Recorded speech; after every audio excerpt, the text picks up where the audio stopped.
O objetivo desse vídeo é mostrar como realizar um levantamento de anuros diurnos utilizando o sistema Rapeld. Os anuros são um bom grupo para monitoramento porque, devido à sua pele permeável, eles são extremamente sensíveis a mudanças ambientais que alterem a temperatura e a umidade do ambiente. Eles também são sensíveis ao contato com poluentes. Várias espécies também buscam locais específicos para depositar seus ovos e girinos. A perda desses locais, portanto, pode afetar a distribuição dessas espécies na sua área de estudo. Muitas espécies têm distribuição restrita. Isso torna o grupo muito bom para realizar estudos de complementariedade entre unidades de conservação, estudos biogeográficos e estudos ecológicos envolvendo diversidade beta. Apesar de a maioria das espécies de anuros serem noturnas, há um número razoável de espécies diurnas em qualquer região da floresta amazônica. A vantagem de se concentrar os trabalhos em espécies diurnas é que elas são mais fáceis de amostrar em relação às noturnas e a distribuição limitada de algumas espécies torna elas alvo de interesses conservacionistas. As espécies de anuros diurnas são normalmente pequenas, encontradas no chão da floresta e em atividade de vocalização durante o dia. A vocalização desses animais faz com que nós possamos fazer os levantamentos de forma similar ao como fazemos levantamentos de aves, através de buscas visuais e auditivas, sem que seja necessário gastarmos muito dinheiro em armadilhas ou equipamento. O sistema Rapeld é baseado em um conjunto de trilhas e parcelas chamado módulo.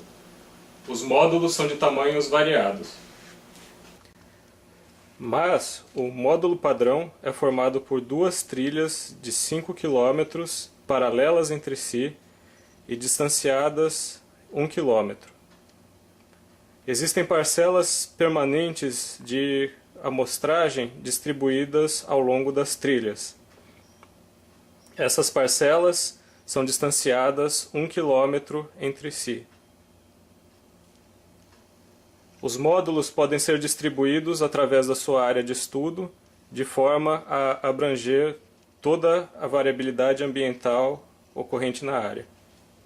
Um conjunto de módulos contíguos é chamado de grade. As grades podem ter tamanhos variados, mas a grade padrão tem 5 km por 5 km.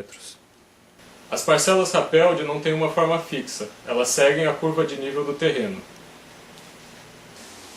A parcela tem início a cerca de 10 metros da trilha e a linha central da parcela é dividida em segmentos de 10 metros de comprimento ao longo da cota topográfica. Há 25 segmentos no total, compreendendo 250 metros. Ao longo da linha central há um corredor de deslocamento que deve ser utilizado para que não sejam pisoteados áreas de amostragem. A maneira mais fácil de encontrar espécies de anuros é através das vocalizações que os machos emitem para atrair fêmeas durante sua reprodução. Como a maioria das espécies tem reprodução altamente sazonal, nós recomendamos que os levantamentos sejam feitos na época de maior pluviosidade para sua área de estudo. A maioria das espécies deve estar reproduzindo nesse período. Antes de iniciar o levantamento, é importante que você esteja familiarizado com as espécies que você potencialmente vai encontrar na sua área de estudo e com as suas vocalizações. Fotos e vocalizações dessas espécies estão disponíveis em alguns sites na internet. É improvável que você já saiba quais espécies ocorrem em sua área de estudo, mas não é difícil prever quais gêneros ocorrem lá. Assim, você pode tentar se familiarizar com cantos de várias espécies dentro desses gêneros. As vocalizações de espécies dentro de um mesmo gênero tendem a ser similares. Na Amazônia, a maior parte das espécies de anuros diurnos são dos gêneros Alobates, Amerega, Anomaloglossus, Adelphobates, Dendrobates, Ranitomeia, Atelopus, Dendrofriniscus, Rhinella do complexo Margaretifera, Leptodactylus e Pristimantes. Aqui no site do PPBio nós podemos ver um exemplo de vocalização de Alobates femoralis.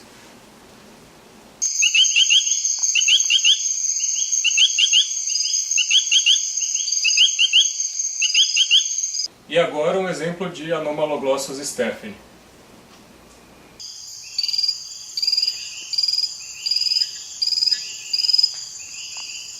Reserve alguns dias para fazer um levantamento preliminar das espécies ao longo das trilhas.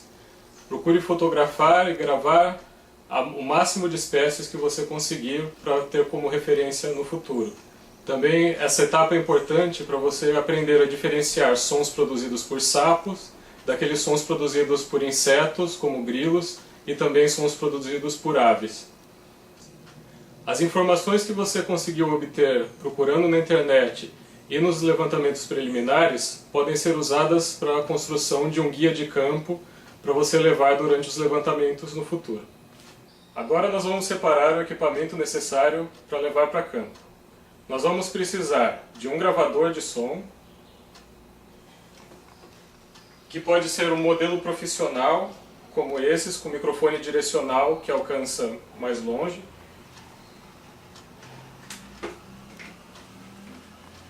Ou um gravador compacto igual a esses com microfone embutido, que é usado por repórteres.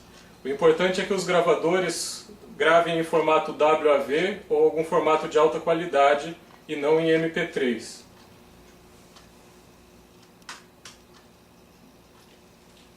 Nós vamos precisar de uma câmera também, não precisa ser uma câmera profissional, pode ser um modelo compacto. E o importante é que ele tenha uma função macro e flash embutido.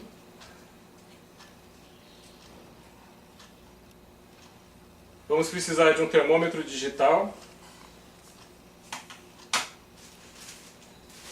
saquinhos plásticos de 5 litros,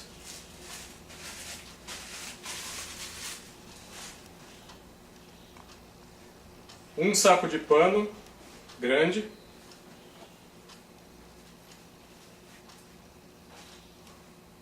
um guarda-chuva que pode ser útil para fazer gravações e fotografar durante chuva leve, marcadores permanentes,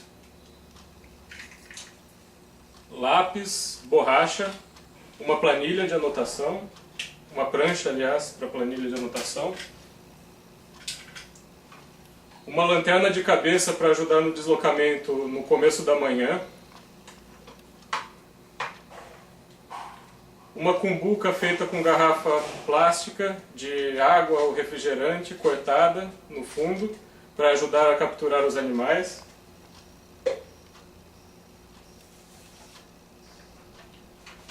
um mapa do módulo para ajudar na orientação e ajuda você a achar as parcelas,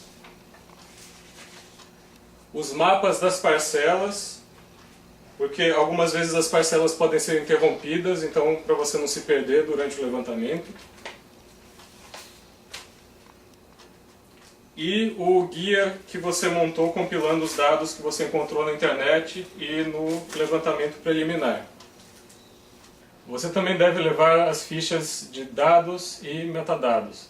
As fichas de metadados devem conter informações sobre o tempo, a localidade e a equipe responsável pelo levantamento. As fichas de dados devem conter informações sobre os organismos amostrados em cada parcela. Os modelos das duas fichas estão disponíveis no site do PPBio. Uma das maiores limitações ao uso de dados de campo é a ausência ou o preenchimento incorreto dos metadados. Por isso vale a pena preencher o máximo possível dos metadados antes de ir a campo e fazer alterações depois, se necessário. Agora nós estamos quase prontos para ir a campo. Mas como nós vamos precisar coletar espécimes, não se esqueça de obter uma licença de coleta emitida pelo ICMBio através do sistema SysBio. Bom dia! Ainda está escuro e nós estamos usando lanternas de cabeça porque precisamos chegar à primeira parcela para fazer o primeiro levantamento às 6 horas da manhã. Agora nós estamos numa trilha do sistema Rappeld. Essa trilha é demarcada a cada 50 metros por um piquete igual a esse. Cada piquete possui uma placa de identificação dizendo o nome da trilha e a posição que você ocupa ao longo da trilha. Nós precisamos fazer os levantamentos em parcelas do sistema Rappeld Essas parcelas elas são distribuídas normalmente a cada 1 quilômetro ao longo da trilha, e a primeira parcela normalmente começa nos 500 metros iniciais da trilha. Então nós vamos em direção agora à primeira parcela para fazer o primeiro levantamento.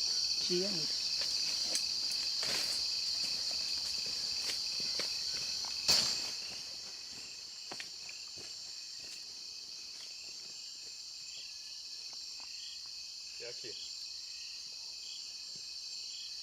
As parcelas de amostragem do sistema Rapeld são demarcadas por uma linha central, dividida por piquetes menores mais baixos, que delimitam segmentos de 10 metros de comprimento. Nós devemos procurar primeiro pelo piquete de número 0, e agora nós devemos tomar algum tempo para organizar nosso material antes de começar a amostragem.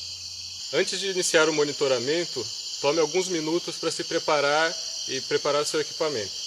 A primeira coisa que você deve fazer é ligar o termômetro e deixá-lo numa superfície longe do seu corpo, longe do sol e longe de qualquer objeto que você carregou para não influenciar na temperatura. Então liga ele e deixa ele no lugar afastado do chão e de você, até a temperatura estabilizar. Aproveite esse tempo para preencher dados básicos na sua ficha de levantamento, como a localização da parcela que você vai amostrar, a data do levantamento, o horário de início, que é muito importante, a equipe que vai participar desse monitoramento e a temperatura do ar, depois de estabilizar o termômetro. Antes de entrar na parcela, verifique que você tenha em lugar acessível o seu gravador, uma cumbuca para capturar bichos, sacos plásticos para manter bichos coletados, um saco de pano para transportar os bichos coletados depois e a câmera fotográfica.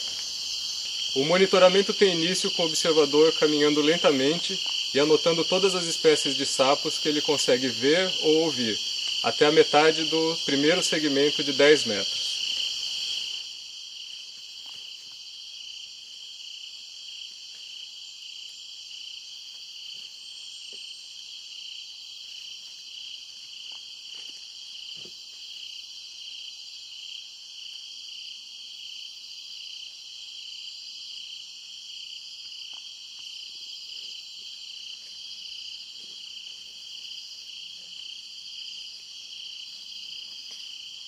Ao chegar à metade do primeiro segmento, o observador deve ficar por 2 minutos e registrar todas as espécies de sapos que ele consiga ver ou ouvir.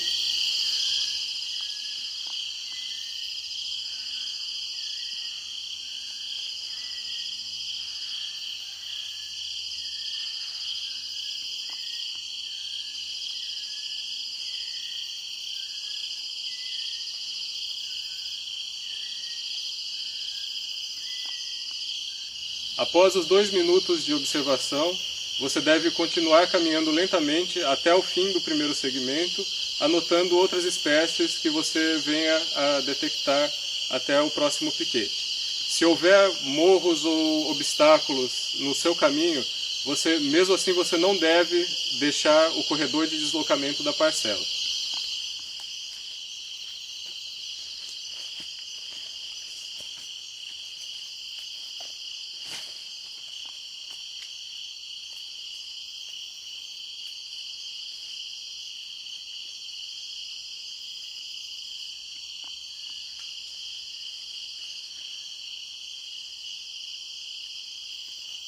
Ao final do primeiro segmento, você deve ter uma lista com todas as espécies detectadas nesse segmento.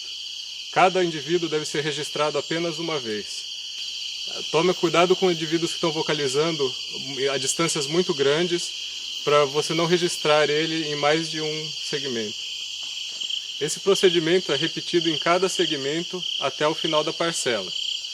Normalmente, o levantamento demora entre 1 e 1h30 para ser concluído.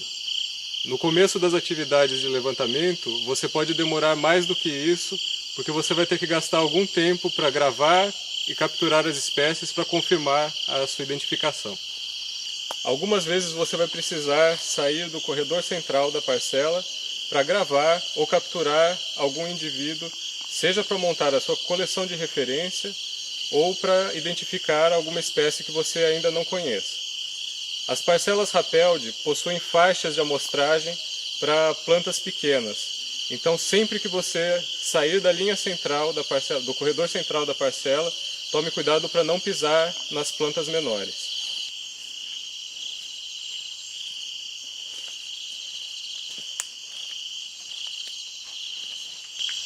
Para gravar o indivíduo que esteja vocalizando, você deve se aproximar dele. Normalmente, 1 metro de distância é mais do que suficiente. Tente se posicionar de forma que não exista nada mais cantando entre você e o animal que você deseja gravar. Verifique também o controle de volume do seu gravador para que você não estoure a gravação caso o sapo que você esteja gravando cante muito alto.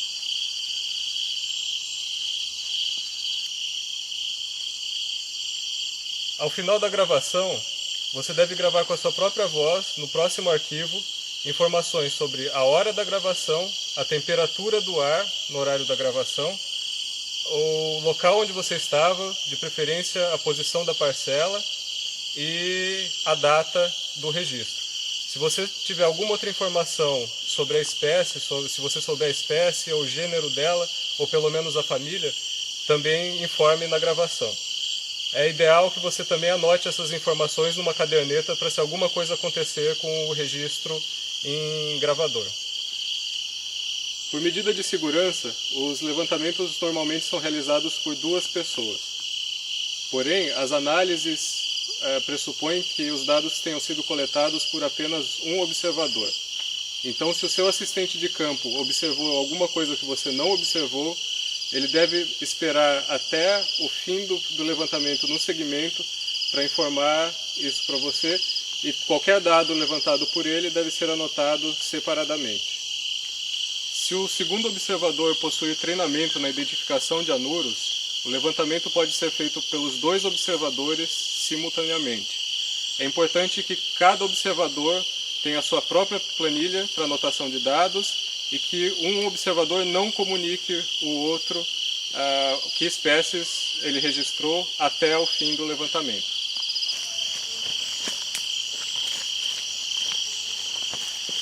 Ao final da parcela, você deve anotar o horário de fim do levantamento e a temperatura do ar também. Agora você tem dados adequados para monitorar as populações de anuros da sua área de estudo. Lembre-se sempre de depositar os dados em um repositório de dados público para que todo o seu esforço não tenha sido em vão. Para capturarmos sapos muito pequenos que pulam muito rápido, nós utilizamos uma cumbuca, que pode ser usada ou para empurrar o animal para dentro, ou pode ser posicionada diretamente em cima do sapo, como eu vou fazer agora.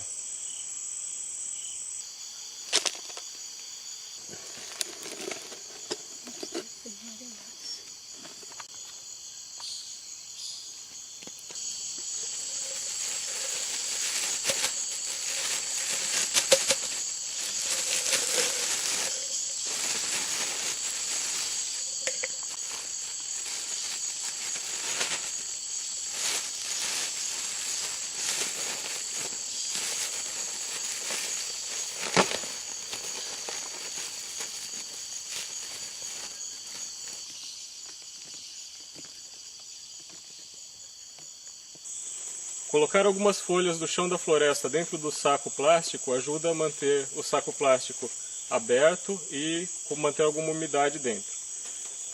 O animal deve receber no saco plástico o número da parcela onde ele foi capturado e, se ele foi gravado, também o número da gravação correspondente a ele. Agora nós vamos colocar o saquinho plástico com o animal capturado dentro de um saco de pano úmido, e ele deve ser mantido dentro desse saco durante o levantamento na parcela e ao longo do deslocamento na trilha, para que eles não morram por causa de temperatura muito alta. Agora nós chegamos de campo, estamos de volta ao laboratório, com alguns indivíduos que nós coletamos durante os levantamentos. Como nós tentamos capturar o mínimo de indivíduos necessário em cada parcela, nós queremos obter o máximo de informação a partir deles. Isso inclui obter amostras de tecido para análise genética e também fixar os animais para depositar numa coleção. Eu vou mostrar rapidamente o kit básico de trabalho em laboratório. Todo esse kit normalmente cabe numa caixa como essa e consiste nos seguintes itens: papel absorvente, um papel toalha convencional ou um papel de fritura também serve. Pomada de benzocaína, que é um anestésico de uso odontológico que é vendido em farmácias. Álcool 95%. Um recipiente plástico com tampa de rosca bem vedada, que é para transportar os animais que forem conservados. Formol 10%. E uma proveta que pode ser uma proveta plástica que é resistente a choque. Nós vamos precisar também de uma câmera fotográfica com função macro e um flash.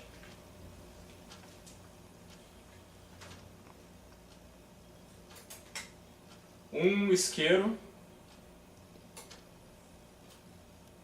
Um kit de dissecção contendo uma pinça de dissecção e uma tesoura cirúrgica. Um outro kit que é para ser utilizado exclusivamente quando nós estivermos manipulando formol. Então o material usado para dissecção, para obtenção de amostras, nunca deve ser misturado com um material de fixação que vai ter contato com formol. Luvas de procedimento. Uma bandeja plástica para fixação dos indivíduos. Uma caixa contendo tubos Eppendorf. Dentro dessa caixa os tubos já se encontram numerados com seus números de coletor. E a caixa deve conter também informações sobre a excursão, local e data, e também a série de números que você utilizou na sua coleta.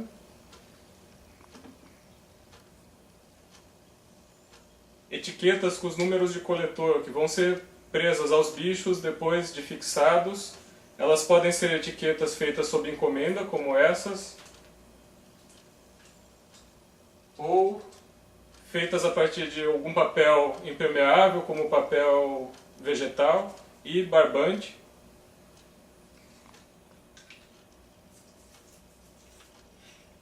Uma planilha de dados onde você vai colocar todos os dados sobre cada bicho fixado.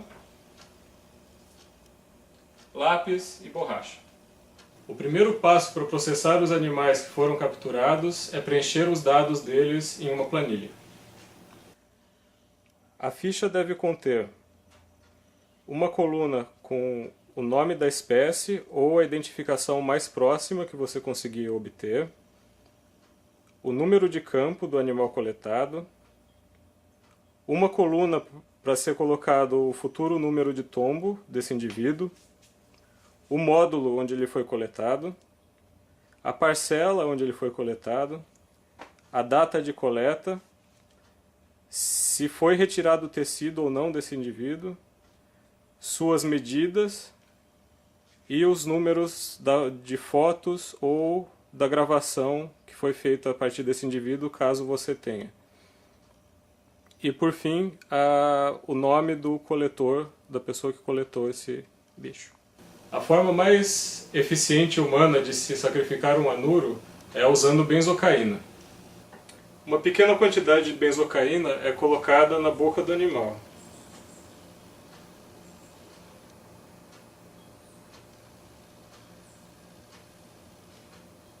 Ele é então deixado em um pote até que a benzocaína faça efeito e ele durma. Você jamais deve colocar animais vivos diretamente em álcool ou formol. Esse tipo de procedimento causa muito sofrimento a eles e é inaceitável. Agora nós verificamos se o coração parou de bater.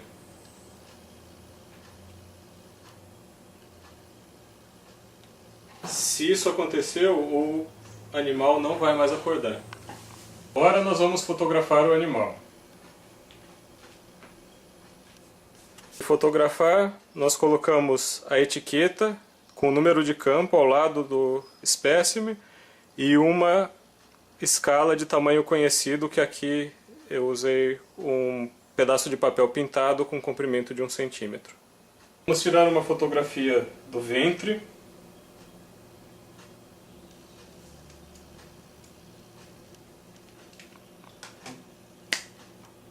Do dorso e uma lateral.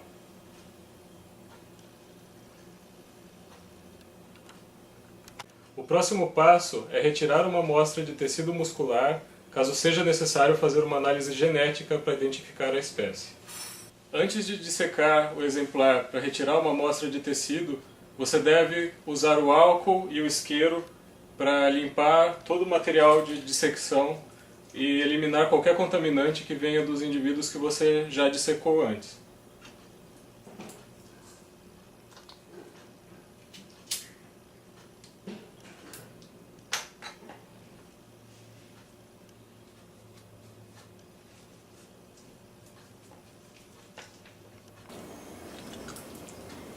Nós fazemos 2 pequenos cortes na pele da coxa.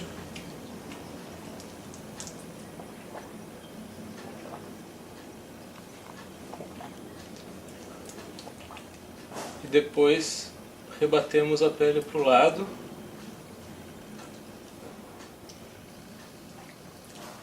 Tiramos um pedaço do músculo da coxa.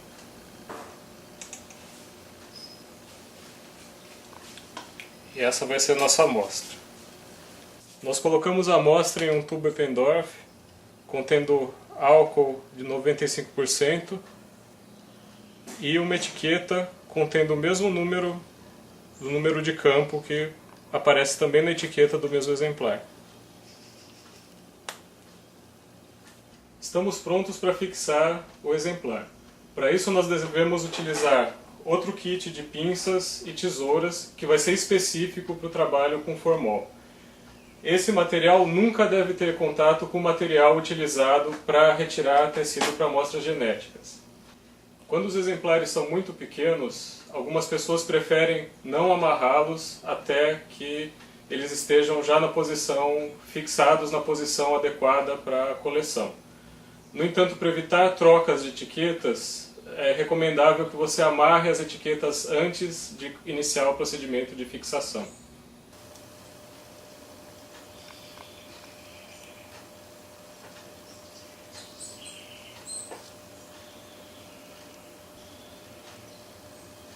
Agora nós vamos colocar um papel absorvente e um pouco de formol na bandeja plástica e colocar o exemplar na posição de fixação para a coleção.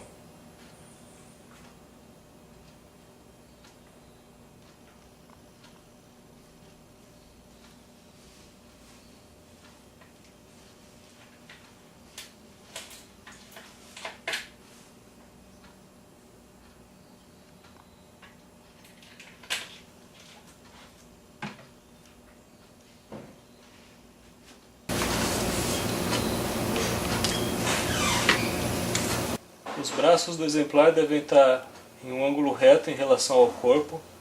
A mão deve estar aberta, com os dedos todos aparecendo.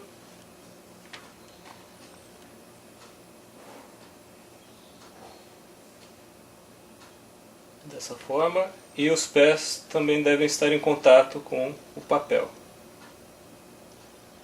E com todos os dedos estendidos.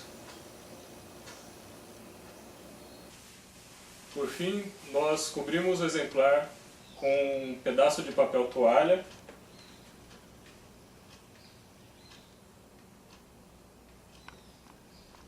Fechamos a bandeja.